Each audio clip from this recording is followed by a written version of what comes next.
চাপো কেন? আমার আঙুলে দাগ লেগে যাবে। চাপো না একটু। অবস্থা দেখো, এটা কি আসছে। এই দেখো, বহু প্রতীক্ষিত। হ্যালো বন্ধুরা, সকলকে স্বাগত জানাচ্ছি আমার চ্যানেলে। আরও একবার আশা করছি সকলে খুব ভালো আছো, আমিও খুব ভালো আছি। এখন অনেক ভালো আছি, মানে একদম ঠিকঠাক। তো গেছিলাম একটা কাজে, হ্যাঁ, মায়ের জন্য ওই টিডিএসের ফর্ম দিচ্ছে, তো ব্যাংকে গেছিলাম টিডিএসের ফর্ম নিয়ে আসতে। আর তার সাথে সাথে এই যে অনেক বাজার করে এনেছি, একটা গঙ্গা জল নিয়ে এসেছি। গঙ্গা জলটা আছে, অল্প ছিল, নিয়ে এলাম, দেখাচ্ছি তোমাদের।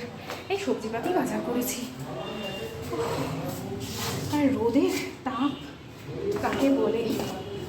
আশিস কাজে গেছিলো, তারপর ফেরার কথা আমাকে ফোন করলো। ওই মা, এই যে নিয়ে এসছি, ধরো।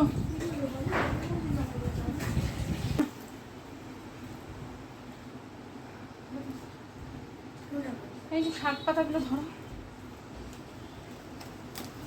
শাক, কালো জাম। তো এইগুলো না রান্না করবো, একটু মিষ্টি দইটা ফ্রিজে রাখো, মাংস করেছি। আর এই যে না না বাবা, ডিম টিম নেই, না না, এটা রাখতো বাবা, বিনস আর ক্যাপসিকাম। হ্যাঁ, আর এই যে গঙ্গা জল নিলাম, হ্যাঁ কিছুটা ভালো পেয়েছি। আজকে যেন কালো জাম কিনলাম, অনেকটা বেলা হয়ে গেছে তো একটু মানে একটু কিছু কিছু নরম নরম আছে, তো 35 টাকায় দিল, 500 নিলাম। আর 500রও বেশি দিয়েছে ও, 35 টাকা নিয়ে যে একটু নরম নরম হয়ে গেছে। একজন নিচ্ছে তো নিচ্ছে, বেছেই যাচ্ছে, বেছে বেছে নিচ্ছে, তা আমি অনেকক্ষণ দাঁড়িয়ে আছি, আগে সময় দিলাম, দিয়ে তারপর আমি ছেলেটাকে বললাম আমি কি নেবো কি নেবো না, বলছে হ্যাঁ হ্যাঁ নিন। আমি বললাম নেবো কি করে নেবো, ও তো বসে বসে বেছেই চলেছে ভালোগুলো, উনি ভালোগুলো বেছে চলেছে, আমি কি পচাগুলো নেবো। তারপর উনি বাটিটা ধরে আমাকে দিচ্ছে, তাও ওর রে নেই, আমার বাটিটা থেকে নিয়ে যাচ্ছে। আমি এবার থামুন, আমি কি নেবো না। ও বাবা, তা কিছু বললে আমি বলতাম যে আপনি নিন, লটে নিন, সবগুলো নিন, আপনি ভালোগুলো বেছে নিচ্ছেন, পচাগুলো কে নেবে, আমরাও তো পয়সা দিয়ে নিচ্ছি। মাথা গরম হয়ে যায় গরমে। আর কি বলতো, সবসময় আগে সুযোগ দিই, দেখি কতক্ষণ ওই অন্যায়টা করে। এখন দেখাচ্ছি, বাজার বলতে ওই কিছু শাক সবজি আনলাম। এখন কটা বাজে বলো না, 1:30 বাজে। দিয়ে একটা কাজ হলো, কালকে ফর্মটা ফিল আপ করে জমা দিয়ে আসবো। Good evening. এখন কটা বাজে না, এখন বাজে বিকেল 4:30। চোখগুলো দেখো, ওই জন্য তখন কাজল করেছিলাম বেরোনোর সময়, আর তার জন্য ওই ডলে ফেলেছি। এখন আজকে আমি ওপরে এসেছি, ওই দুপুর সকালবেলা জামা কাপড়গুলো দিয়েছিলাম, আর আশিস আশিস দুপুরবেলা ওপরে এসে শুয়েছিল, আমরা নিচে ছিলাম। আয়ুষ্মান এক্ষুনি খেলতে গেল, তো আমি ভাবলাম যাই জামা কাপড়গুলো মেলে দিয়ে আসি আর ব্লগটাও করি। আজকে আমাকে একজন কমেন্ট করেছে, তুমি ওপরটায় কেন যাও না, কেন দেখাও না। ওপরটা মিস করি, ওপরটা মিস করা কিছু নেই, আমি এখন ওপরে আসিনি, আর এর মধ্যে আসার কোনো চান্সও নেই, মানে শিফট হওয়ার কোনো ব্যাপার নেই। এই আসা যাওয়া যেরকম থাকে সেরকমই এটা করা রইল। ইন ফিউচার যদি আমার প্রয়োজন হয় তাহলেই আমি করব। আর এমনিতে তো ঘর যেরকম মানুষের 3টে ঘর থাকে, আমারও এটা আর একটা ঘর, খালি আমি একসঙ্গে ডাইনিং রাখতে পারিনি, এই হচ্ছে সমস্যা। মনে করো এটা আমার একটা ডাইনিং, ঠিক আছে, একটা সুন্দর ঘর, লোকজন আসবে সেই জন্য বানিয়ে রাখা। আর কিচেনটাও করেছিলাম, করে রেখেছি, বললাম যে ফিউচারে কি হয় না হয় আমরা তো কেউ জানি না। তো এই হ্যাঁ, অনেকদিন দেখাইনি সেটা আলাদা ব্যাপার, কারণ আশাই হয়নি, আমার শরীর টরীর খারাপ যা গেল আমার। তো চলো এখন সব কাজকর্মগুলো সারি ঝটাপট করে, আর ব্লগটা দেখতে থাকো। আয়ুষ্মান এক্ষুনি গেল খেলতে, এক্ষুনি। বেশ মেঘলা করেছিল ওই দিকটা, জানি না বৃষ্টি হওয়ার তো মনে হচ্ছে না কোনো চান্স আছে। মেঘলা করেছিল, মেঘটা দেখছি সরে যাচ্ছে। আমাদের এখানে বৃষ্টিপাত হবে বলে মনে হয় না, কারণ যে কন্ডিশন আমাদের এখানে গরমে, আমাকে কালকেই বন্ধু বলেছে যে আমাদের এখানে তো মনে হয় গরমই পড়বে না, বৃষ্টি হয়ে যাচ্ছে, কিন্তু আমাদের এখানে যে কন্ডিশন, মানুষ সুস্থ থাকতে পারবে না। সকালে যে হারে রোদ দিচ্ছে, তারপরে যে ঘুমটানি গরম, আর যে তাপ। একটা জায়গায় যদি ফায়ার মানে জ্বালানো হয় শীতকালে, যে একটা হলকা আসে না, সেই হলকা বইছে সারাক্ষণ দুপুরের পর থেকে। ওই মানে তুমি কোথাও বারান্দায় দাঁড়ালে মনে হবে ওই হলকা এসে তোমার গায়ে লাগছে, এত পরিমাণে গরম। কি করবো আর, যা আছে। এই বালতিটা কোথায় গো?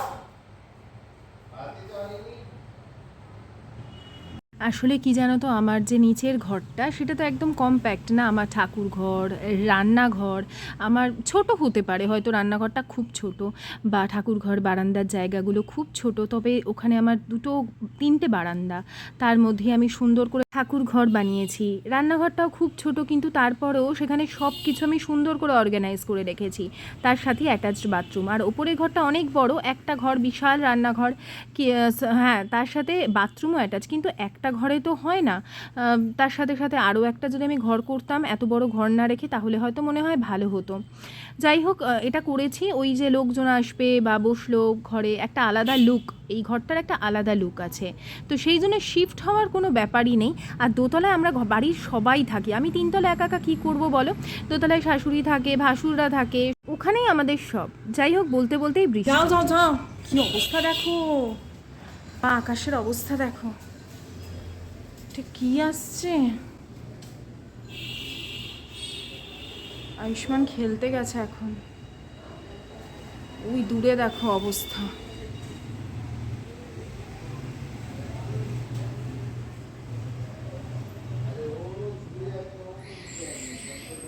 তো অবশেষে নেমেছে বহু প্রতীক্ষিত বৃষ্টি, খুব জোরে বৃষ্টি হচ্ছে, এদিকটা খোলা যাবে না, এদিকে প্রচণ্ড জলের ছিটে আসছে।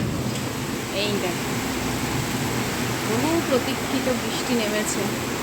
এত বলেছি যে বৃষ্টি হবে না, এই হয় না আমাদের এখানে বৃষ্টি, অবশেষে হচ্ছে। তো আয়ুষ্মানকে গিয়ে ওর বাবা চট করে নিয়ে এসেছে। ও গেছিলো বেশ অনেকটা দূরেই খেলতে, কিন্তু ওর বাবাকে ফোন করে দিয়েছিল যে আমি এইখানে গেছি, যদি খুব ঝড় বৃষ্টি আসে তুমি একবার এসো।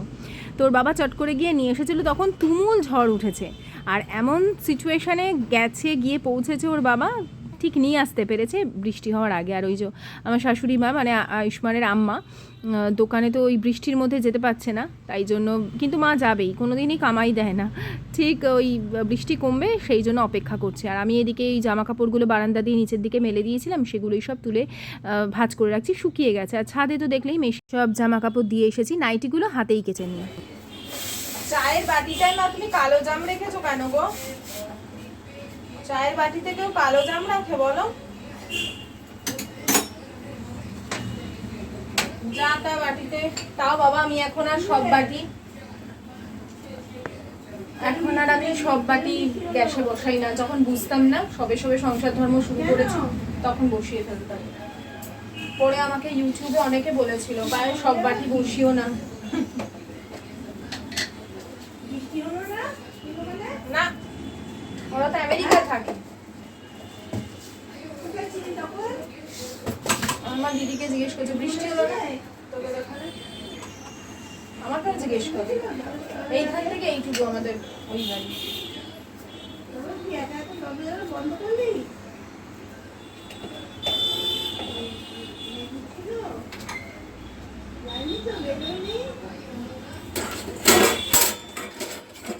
আজকে বিকেলে না খুব অম্বল হচ্ছিল, না হলে আমি এই দুধ চাটা খেতাম।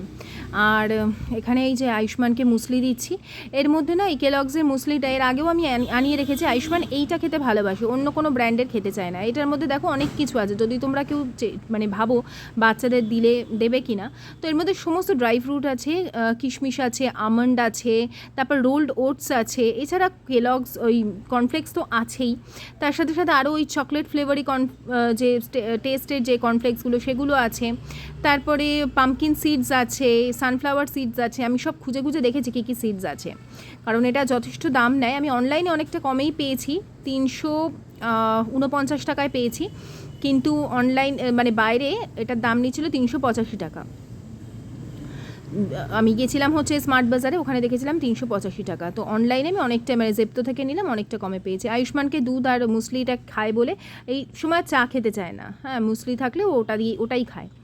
তো আমার আর মায়ের জন্য একটু লিকার চা করলাম, আর লিকার চা যখনই খাই তার সাথে আমি এই যে ওটস বিস্কিটটাই খাই, আর দার্জিলিং টি দিয়ে খাই। তো এখন না বেশ অভ্যেস হয়ে গেছে, এখন আর আমার লিকার চা খেতে খুব একটা কষ্ট হয় না, তাও বিকেলের দিকে একটু দুধ চা হলে আর কি মনটা খুশি হয়ে যায়।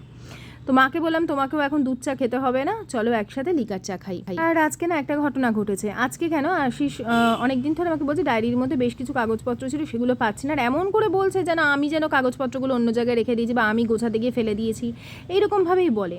কিন্তু সেই স্ত্রীকেই মানে কাজে আসে। সবসময় ওকে আমি ভরসা জোগানোর চেষ্টা করি যে ঠিক পাওয়া যাবে। আমি কিন্তু এই কাগজগুলো চোখেও দেখিনি।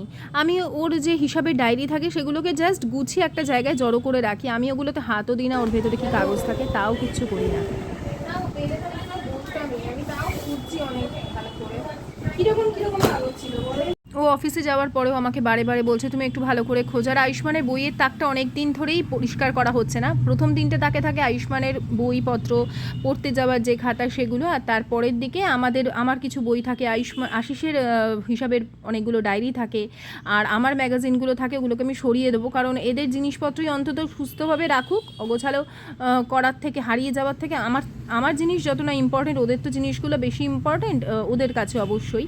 তো আমি ওই জন্য আমার জিনিসগুলোকে অন্য জায়গায় রেখে দেবো, ওদের জিনিসগুলোকে আপাতত গুছিয়ে দিয়ে। আর ভীষণ টেনশনও হচ্ছে এই সময়, যদি কাগজটা না পাওয়া যায় খুব মুশকিল হবে, কারণ সেটা লাস্ট ওই গত বছরের হিসাব, মানে লাস্ট হিসাব ওইটা সামনে রাখতে হয়। এবারে আমি তো বুঝতে পারছি না কোন কাগজ কিভাবে পাবো, আর আমি আদেও কি ফেলে দিয়েছি নাকি। মানে ঘুরে আসার পর তো এখানে জায়গায় বেশ কিছু কাগজপত্র ছিল, তোমরা যদি ব্লগ দেখে থাকো দেখতে পাবে। ওগুলো আমি বেশ কিছু ফেলে দিয়েছিলাম, বুঝতে পারিনি, হয়তো ওর সাথে সাথেই চলে গেছে। আমি এটাকে সরিয়েও দেখছি যে এর পিছন দিকে আছে কি না। তো আমি খুব ঠান্ডা মাথায়, ভীষণ ঠান্ডা মাথায় সব কিছু গোছাচ্ছি।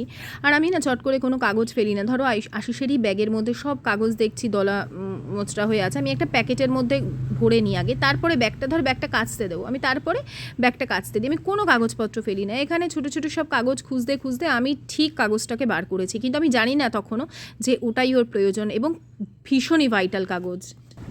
যাক, অবশেষে আমার এত কষ্ট পরিশ্রম এই যে এখনো পড়ে রয়েছে, এগুলো সব তুলবো জায়গা মতো, সার্থক হয়েছে। ওর বাবার একটা কাগজ পাচ্ছিলাম না বললাম, একটাই পেয়েছি। কোনটা পেয়েছি বলো?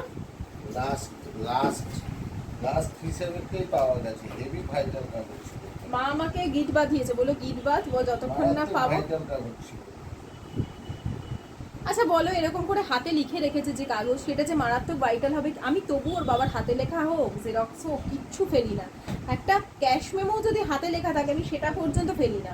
কবেকার আমার ফেভারের এই রান্নাঘরের যে আমার চিমনি, তার আমি পর্যন্ত ক্যাশ মেমো কি সব রেখে দিয়েছি সেখানে। আমি তো ফেলবো বলে আমার মনে পড়ছে না। এবারে অনেক সময় কি হয়, ছাড় দিয়ে হয়তো চলে গেল, আসলে আমি দেখেছি তা নয়। এই গিটটা খোলো, হয়েছে হিসাব?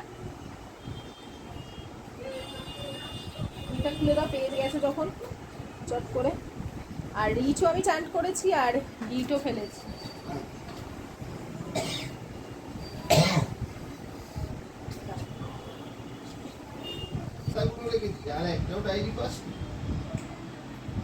বাবার ডায়েরিটাই ভালো, তাই রেখেছে।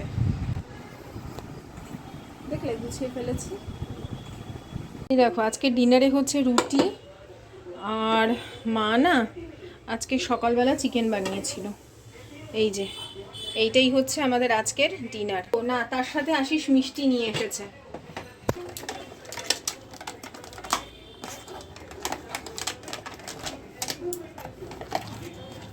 সেই দিন কি সুরেন্দ্রর মিষ্টি এনেছিলে?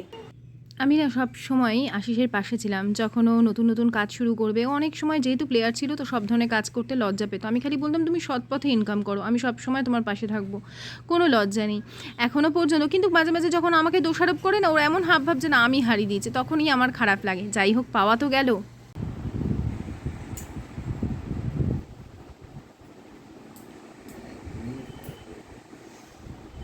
কি বলছো, আমি বাচ্চা নাকি?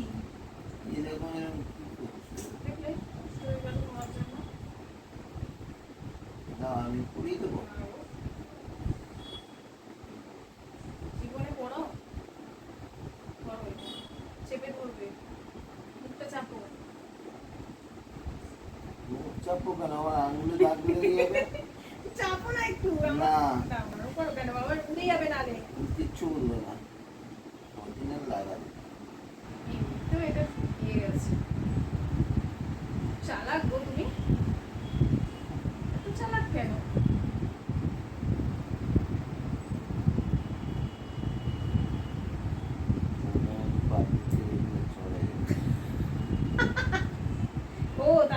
পালিশ পরাতে গেছিলে নাকি? কি বলতে চাইছো? পালিশ করাবো। তাই তো মনে হচ্ছে। তা বলে কেন তোমাদের মতন পাবলিককে রেগুলার চড়াই আমি? আমি তো বুদ্ধিমান হতে যাচ্ছি, সেটাই আমি বলছি।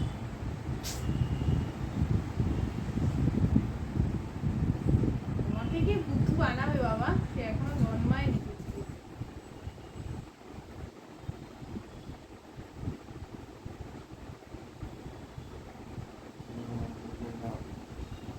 না, এটা তুলতে হবে। ওই তো নোংরা কাপড় ওখানে ভর্তি আছে, ওই তো নিচে। হয়ে গেছে? আমার কালকে এক করতে ভালো আছে। এই আংটিটা ওই আয়ুষ্মানের ছিল, খালি মেলা থেকে এইসব আংটি কিন্তু আঙ্গুঠি, তখন আঙ্গুঠি বলতো। আর ওই জোর বইয়ের তাকটা গোছাতে গিয়ে পেয়েছি, তা ভাবলাম পড়ি মহাকালে খুলে রাখবো, এই পড়লাম। তো অনেক কামাই হয়ে যাচ্ছে, তোমরা অনেক বকাবকি করছো, রেগে যাচ্ছ, তো চেষ্টা করছি একদম রুটিনে ফেরার, বুঝতেই তো পারছো। যাই হোক, চলো আজকের মতো বিদায় নিচ্ছি। সকলে খুব ভালো থেকো, টাটা বাই বাই, সায়োনারা।